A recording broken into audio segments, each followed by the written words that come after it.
Leyla Saralaеванын 86 жаштагы атасы жана апасы Бишкекте кароосуз калган. Өзү болсо Кыргызстанга каршы иштеп тапкан акчасына чартанбай тээп Европаны кыдырып жүрөт.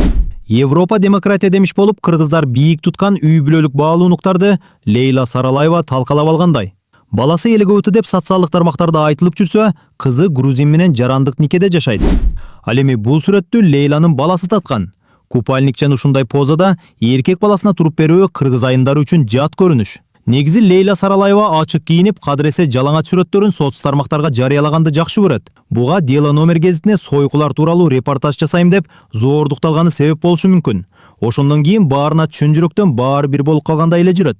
Эске салсак, 2002 жылы Бишкектин Правда көчөсүндө сойкулар менен кошо трассага чыгат.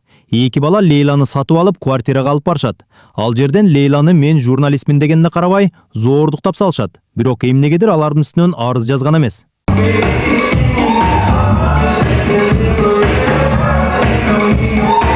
Саралаева баалуулуктарды талкалап, жат көрүнүштөрдү Кыргызстанга дагы жайылтууга аракет кылат. Ал көп жылдар бою феминизм боюнча темаларды чагылдырып, эл кылыты укуктарын коргоп келет. Өзүнүн Новые лица YouTube каналында аларга аянтча берип, маектерди жарыялап турчу.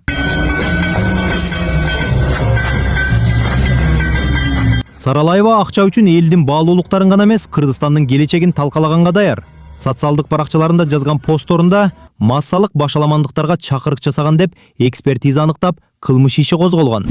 Өлкөсүнө чыккынчылык кылып, ата-энесин таштап кеткен Саралаева үчүн ыйык нерселер, адамдар деле бар. Алар Атамбаев, Элгөтө, Батыш. Алардын таламын талашкандай, ата-энесин ойлогондо абал башкача болмок.